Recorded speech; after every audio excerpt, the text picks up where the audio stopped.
There have been some pretty impressive performances in bowl season so far this year, especially USC on Wednesday night in the Holiday Bowl. I don't know how many people thought that they would lose to Louisville. I kind of thought that USC would win that game, but how they did it and how impressive they were without some key players is a pretty impressive performance, regardless of how lacking they were defensively the entire season.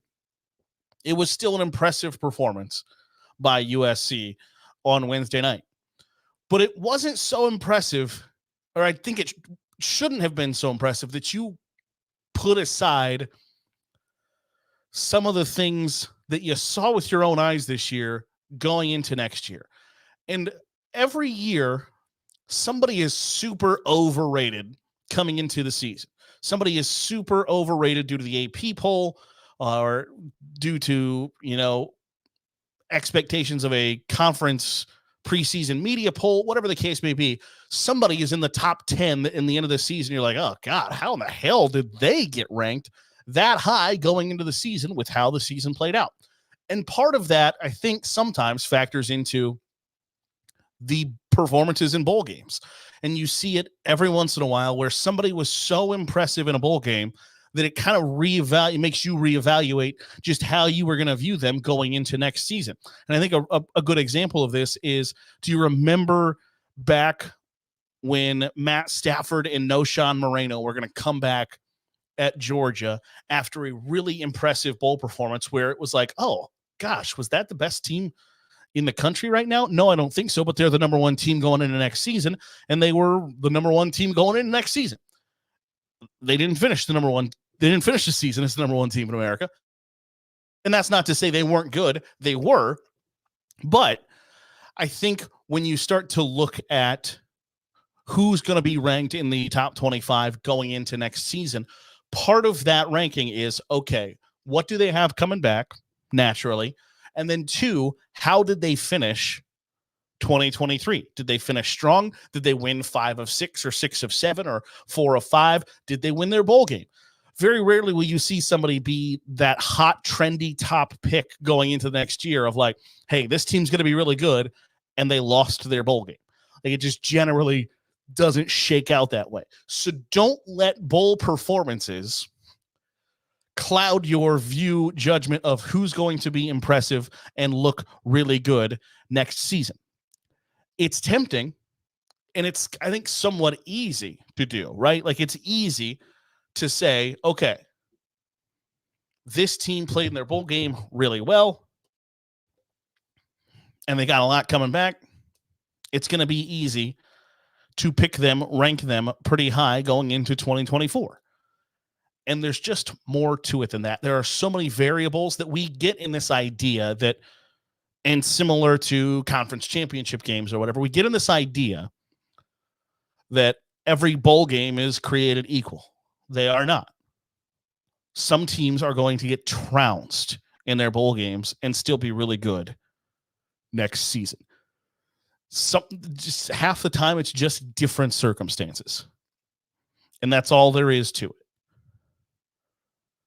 Whether it's guys opting out to get ready for the NFL draft, guys hitting the transfer portal, coaches moving different jobs, injuries, whatever the case may be. Like Texas A&M's playing a bowl game with 55 scholarship players. That's not necessarily a fair assessment of what they were this year, what they're going to be next year, etc. There are differentiating circumstances. And that's all there is to it. Sometimes you just don't match up with somebody very well.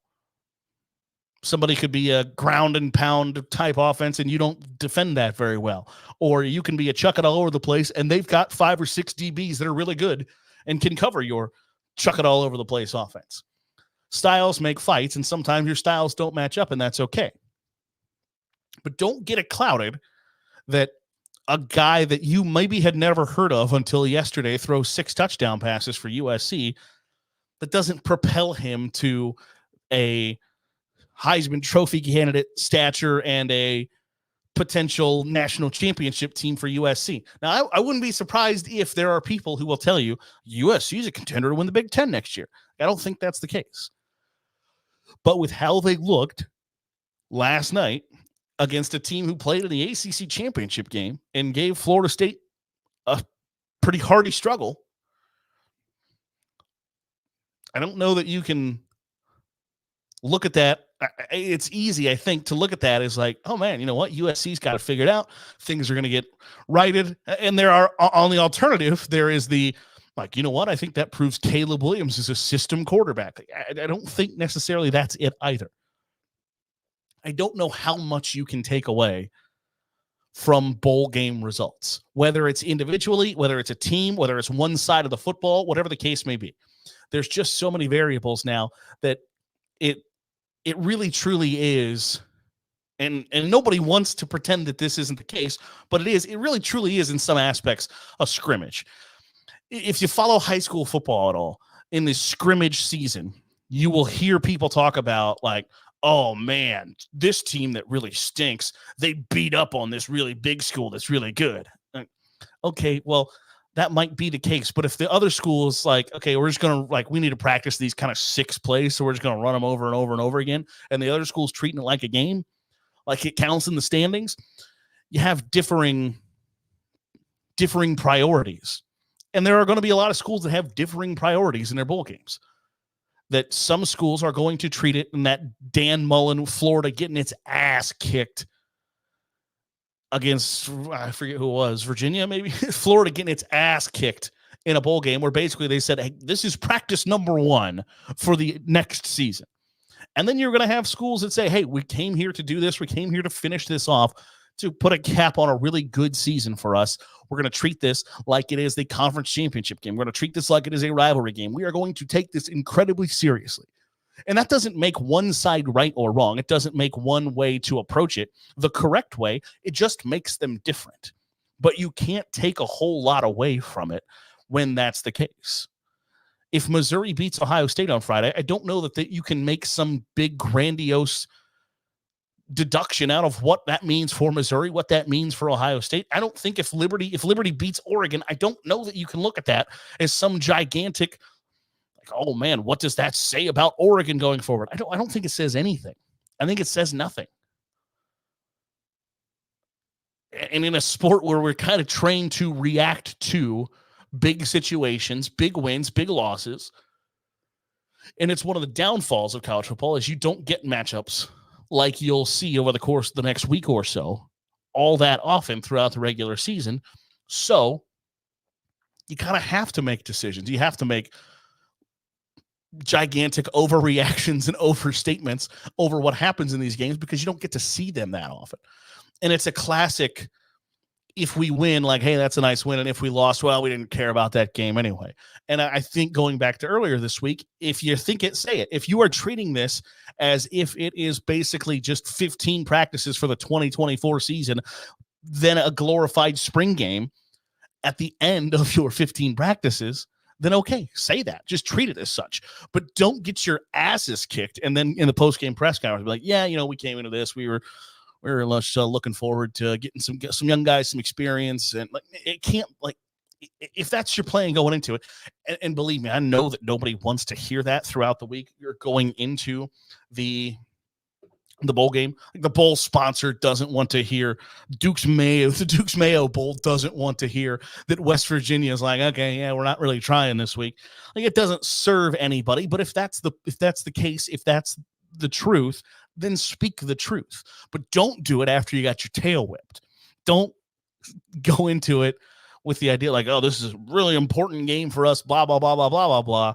And then when you get the floor mopped with you, say, well, you know, it was important for us to get some young guys, some run on defense. Like, no. If you got your tail whipped, you got your tail whipped, and that's okay. But if that's the way you're approaching your bowl game, I don't have a problem with it. They're made for TV events anyway.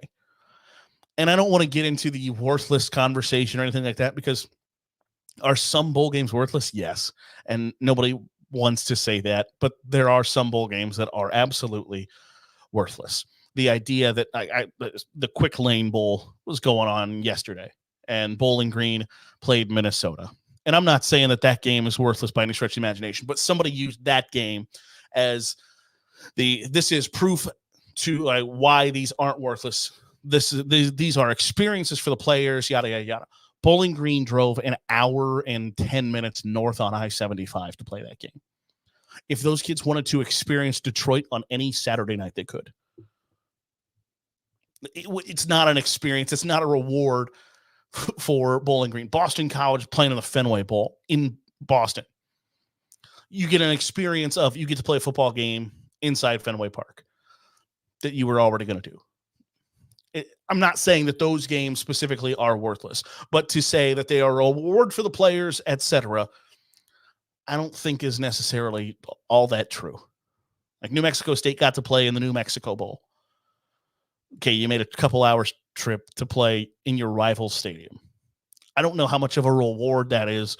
If you got to play a big-time opponent, if you got to play somebody you were never going to get to play in any other situation, correct. Bowling Green played Minnesota yesterday. Bowling Green played Minnesota in the regular season last year. This year, SMU was playing Boston College in the Fenway Bowl. So Boston College is playing a future conference opponent in its home city. I don't know that that's a reward for the players. I don't know that that's a gigantic, thanks for all you did for us, buddy. Is it an experience? Sure. But I don't know that it's one anybody's dying to experience. It's like going on vacation and eating like a Denny's. I don't know that, yeah, we did it, but I don't know that anybody was clamoring, pounding the table. Like, damn it, we want Denny's. Okay, it was there. We did it. That was cool. But going back to the original point, don't put too much stock into what you see over the past 10 days or so and now the next week or so. It's kind of fool's gold, and there's no real way to quantify it. I think it's easy to say just trust your eyes, but even those can deceive you a little bit. I don't think the young pup from USC is going to be a Heisman Trophy contender next year, and maybe he will. Maybe that was the start of greatness for 2024. But I just think it's easy to look at some results and go, holy cow, they're good, and not have the full context, the full picture of, okay, here's how that happened. And I think sometimes it's important to have that information. That'll do it for today's episode of the Daily Huddle. Be back on Sunday. We'll recap some New Year's 6 bowl games and take a look at the college football playoff semifinals coming up. Should be some good ones. We'll talk about it here on the Daily Huddle. If you're watching on YouTube, hit the subscribe button. Make sure you're getting all the great college football content we're pumping out here at Saturday Glory. If you are listening on a podcast, drop a 5-star review. It goes a long way in helping out the channel. We'll be back at it Sunday. I'll see you then here on the Daily Huddle with Saturday Glory.